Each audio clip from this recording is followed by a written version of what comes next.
Hello, everyone. Welcome back to The Joint. I am Martin Sakon Novak. Yeah, that's my name. And we have a lot to cover. We're going to have a lot of episodes pouring out. A lot is going on. Trump is going wild. Again, the MLB is trying to figure out issues that it has. And we also have an NFL where Howie Roseman, Philadelphia Eagles general manager and executive vice president of operations, swooped in. That was a pun. And took Lemon. Is he going to be a lemon? Is he going to be good? Is A.J. Brown going to go somewhere? We're going to find out right now. Welcome to The Joint. Welcome to The Joint. The Joint.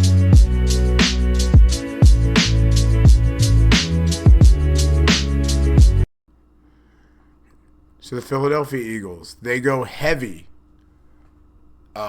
in the draft this year with the wide receiver pick, the tight end pick, and the offensive line with those three picks. I'm not going to butcher names because I don't want to butcher names, but they go heavy with those three picks, and that is offensive heavy. I guess the question that should be asked is, are the Eagles addressing they address the offensive line. I'll say Markel Bell. I'll say his name. I can say it. From Miami. Are the Eagles addressing the offensive line? Lane Johnson's not going to be there forever. I mean, this is honestly it's not the same situation, but it's very close to the same situation with a Jason Peters at the left tackle position. You know, this is a serious question. Do the Eagles think that Devontae Smith can be a number one? Is that where we're going here? Because the talk of the season, notably, and I hate talking about it on this level, in 2006, this is what the Eagles lineup looks like in 2006. You have A.J. Brown still, the number one receiver for now. Even ChatGPT says for now. It's interesting. And then you have Devontae Smith, the smooth runner. I like to, Schmitty. He's kind of very much like the Deshaun Jackson. We love to have somebody like that. Now you add Malachi Lemon, I believe. I hope I said it right. First round pick. He's expected to be the guy. So you say in the first round that you're drafting him. And I by drafting him, that says that now we have leverage. Because Howie's not stupid. Howie now is saying, okay, I have leverage because I have a guy that sometimes Howie's swing and a miss. Justin Jefferson.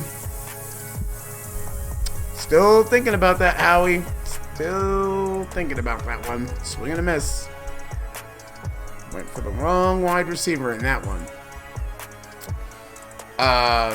Then you have Hollywood Brown from the Kansas City Chiefs. Marquise Brown. So we are trying to just gas the offense. It feels to me like the Eagles are trying to just gas the offense a lot. That seems to be the key here. Then you add Elijah Moore, veteran, probably towards the end of his career. They are trying to gas this offense as much. And then let's not forget about, and I actually love this pick, Wicks. I love Wicks from the Green Bay Packers. I've Oh, he runs smooth, solid route. That really stands out to me. That was a really solid move for me. So what it sounds like is you're getting ready to have a new room. You want a new voice. AJ Brown's voice is the problem. I mean, you saw the video of Nick Sirianni. That's what we're doing. When they walked back to the locker room, if you haven't seen that video, go ahead and check it out. That's what we're doing.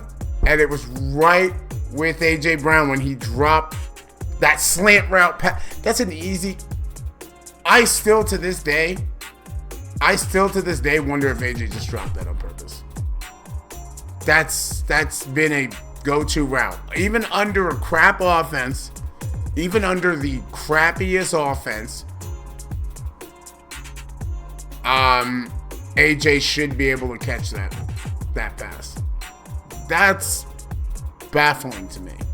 Does AJ want to be? He says all the right things. He's not being a TO, but this seems like a TO situation. He seems like he's being in a TO situation. No, I want to be here. He's not being TO saying like, look, I'm just, Eagles got to pay me. Eagles got to pay me. Eagles got to pay me. Eagles got to pay me.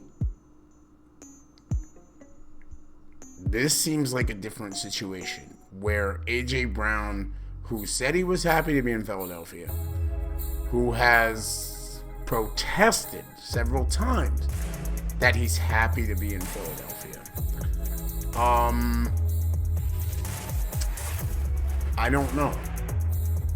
Has the energy and the vibe gotten too deep? And that points towards the quarterback situation.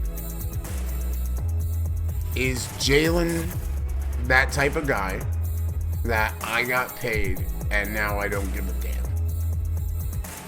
I got paid. You are linked to me.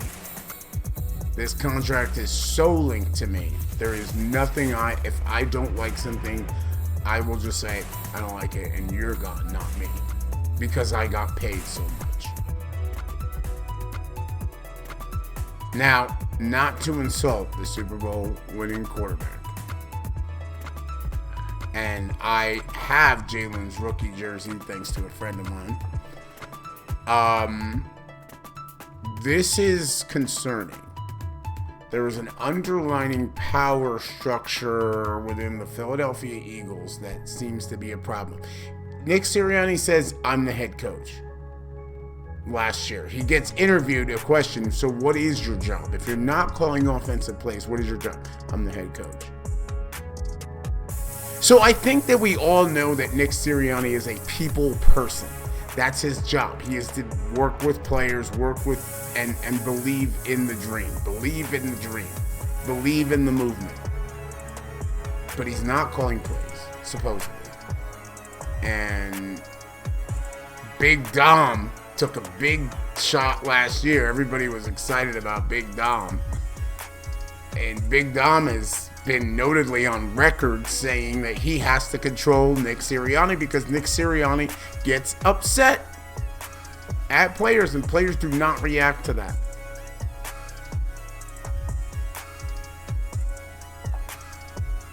There's a lot of movement. There's a lot of things going on. But one thing I can say is that these wide receiver options that are going on don't say that AJ Brown would be an Eagle for it. The Eagles' strategy here is very simple. Let's keep AJ, and let's see who gets really desperate for a wide receiver when it comes down to training camp. And maybe it won't come in training camp. Maybe it'll come during the season, just before the trade deadline. But let's see who gets desperate and who has to make a move. It's clear to me now, and nobody's saying it, but it's clear to me now. I mean, Howie Roseman can say AJ Brown is an Eagle. We want him as an Eagle. We want him as an Eagle. He can say that over and over, but actions speak louder than words, and the actions show, hey, we're getting ready because we know that you don't want to be here. We want you here. If Howie's saying we want you here, we would like to have you here, but your actions have gotten to the point where we're not going to do this again. We went through the TO. God, I can't. How many times did I have to watch SportsCenter and see this guy doing sit-ups? This guy just talking about I deserve to get paid. I deserve to get more money. When you sign something, bro, and then you outperform your contract, sorry, too bad, so sad. That's how it goes. Don't sign something that you think you can outperform. Sign something that you think you can perform to. And I'm talking directly to you. And that is what is baffling about the NFL. Sign something that you think you deserve to have. Don't sign something and say, oh, by the way, the organization's going to look out for me and they're going to give me more money later on. No, you are just a commodity. You are just a commodity as a player. Sign what you think that you deserve to be paid. Just like a job at work. I'm not doing that job for this money. I'm doing it for this. They say, okay, we'll negotiate you to this, and there could be bigger opportunities. Those bigger opportunities might not happen. They might not happen. Don't put your heart into something thinking if I do a good job. Don't be the overworker. If I do a good job, they're going to pay me more. It's not guaranteed. You want to bitch and moan about it the whole time, you can go ahead, but that's life. That's how it works. So, my point about this whole thing is this. The Eagles look like they are going to change, and they're trying to go younger. They're trying to go with maybe Schmitty being a step up, wide receiver to lead this group. And we have the influence of let me look back. We have the influence of a veteran wide receiver in Elijah Moore, who is friends with AJ Brown. So they kind of brought him in to be like, hey, we're smoothing things over, but maybe Elijah Moore is more critical than we believe. In the end, I'm sorry, but I gotta say that I think Howie's already planning. It's just a matter of time. I know that they have that June deadline with the contract and everything, but it might be one of those ones where Howie says, we'll just eat it. And AJ Brown's gone. I mean, he's clearly expressed frustration, and I understand that, in a very bad offense last year, and he's expressed, and I expressed it in this channel, talking about Kevin Patullo with Miami now. Kevin Patullo's offense is crap. It's the pits of the pits, and he was promoted from within. I'm all for promoting from within. It's not bad. Come on, man. Come on. Can we do better? Are we trying? Are we trying? That's what last season was. Are we trying? Are we trying to do better? And then you have the entire problem with Jalen Hurts. I think that the weapons are there. So this is one of those things where it's like, hey, Jalen. I don't know if Jalen would be a Philadelphia Eagle next year. After this season. I don't know if Jalen Hurts is and that hurts me to say that, because I've always been a Jalen supporter. I've always been behind him. I don't know if he's a Philadelphia Eagle next season, because it's one of those, hey, like, we gave you the big contract, and now we also have given you offensive weapons. Do better. Do better, or else. That's literally, he's gotten the massive contract. I wouldn't have signed him for that, but okay. But it's do better. Here's your wide receivers. Here's the offensive line. Here's your offensive guy. Here's your tight end. Here, what else can we do to make you look better? I don't remember the Eagles ever doing that kind of support behind a quarterback in a while. So, I repeat again. AJ and Jalen, their ass is on the line. We'll be right back with more calling you. We'll be right back with The Joint. Thank you, guys. Welcome to The Joint. The Joint.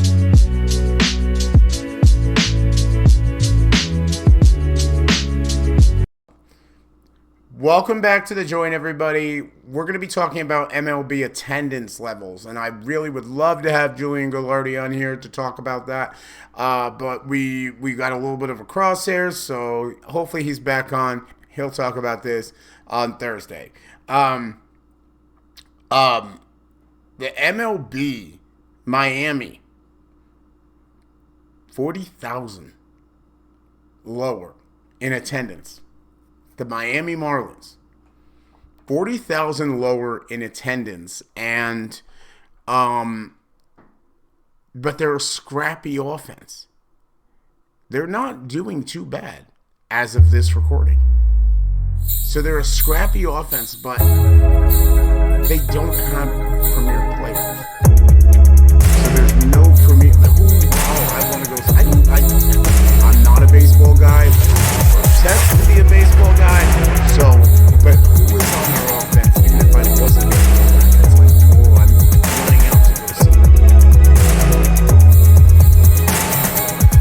Meanwhile, we have the Pirates, White Sox.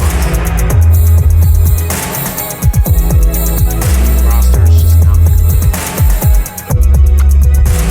You can be good, but your team roster, it says, I want to go out with the New York Mets. I'm going to be biased. I want to go see Mike Piazza. I want to go see Pedro Martinez. You know, you have to have players that people are like, this guy can get 10 strikeouts in a game. This guy can hit 2 homers in a game. You have to have guys like that to be able to sell tickets. If you put the AAA team on the field in a major league game against a major league team that actually spends money, that actually has a good roster, what is the result going to be? What is the result going to be? That's what we're doing.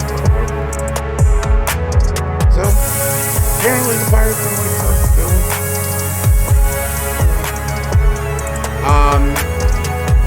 The Sox have been thinking about the White Sox, a relocation, because where they're at right now actually is not conducive to the fan base. It's a little bit harder to get to.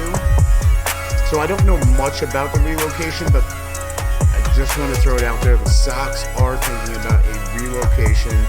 I'm not exactly sure where it is, but they're thinking about something that's there's a spot that's a little bit more rural if everyone can get to the stadium a little bit more. So that's kind of historic for the Sox to make that kind of move, thinking about a relocation project. Their lease is expiring this year. So, Minnesota Twins. Minnesota! What are we doing here? I love Target Field. I've been to Target Field. In fact, I have. It's right here. I've never opened it up. My Minnesota baseball from Target Field. But the attendance continues to drop in Minnesota. The attendance continues to drop. It's a beautiful field. And I love the people in Minnesota. I don't know if it's the Twins organization. Once again, we can ask Julian Gallardi about this. I don't know if it's the inability to produce a star. I mean, the last person I remember, I mean, there's let me not get it twisted. But I remember when I was a baseball fan and Joe Mauer powering out those balls right out of the stadium right there. Joe Mauer, that catcher. I think he switched over to first base afterward. Those were big time days. It's a great stadium. Come on, Minnesota. Show some support. Keeps dropping every year. Now then we go. Now we take our way down to Cleveland and the Guardians.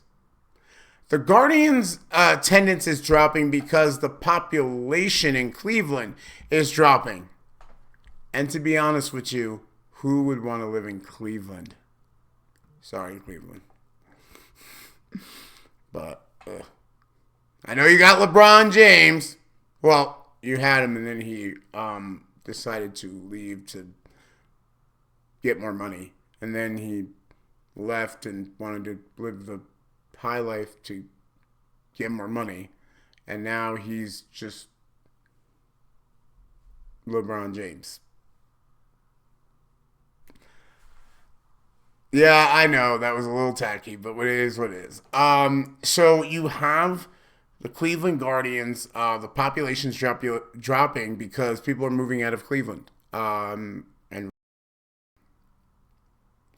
then we have on the list Tampa Bay, Cincinnati, Washington. The Cardinals are still not coming out.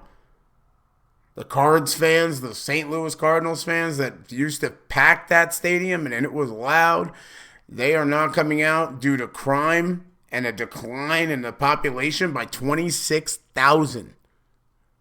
26,000. So people are leaving St. Louis also.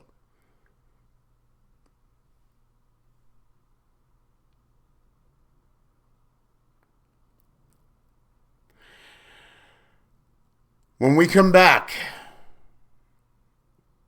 I'm going to have more to say about the Mets. And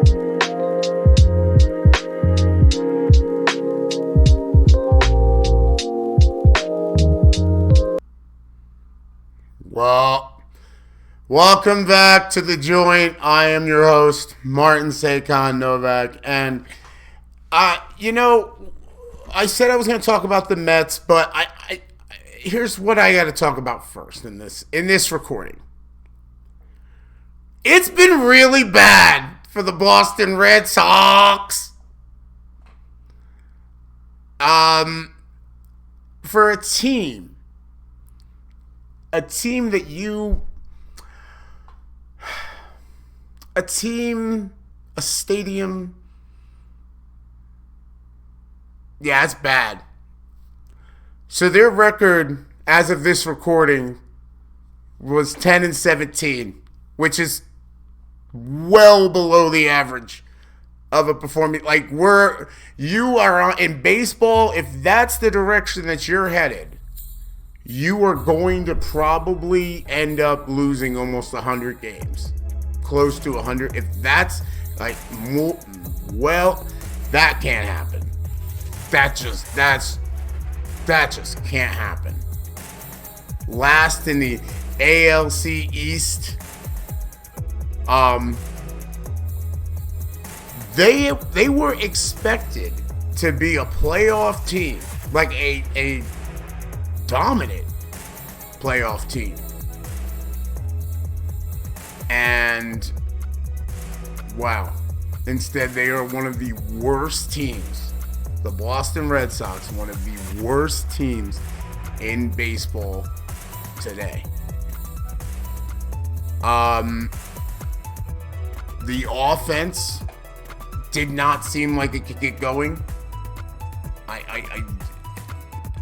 you have Alex Cora as your manager. And I'm not going to blame Alex Cora because as of this recording, Alex Cora and several other coaching staffs have been removed from their jobs. All right. The offense struggled, as I said. The pitching, non-existent, to be frank. And they tried to build this sort of youth movement, it seems like, with a lot of young players in that lineup. It doesn't seem to have gotten the response that it's supposed to be. So Alex Cora becomes the first manager that gets fired in 2026 with a baseball team that is underperforming, to say the least. But where do the Sox go from here? Where do the Red Sox go from here? Is there any kind of sexy hire, sexy pick that's out there really for them?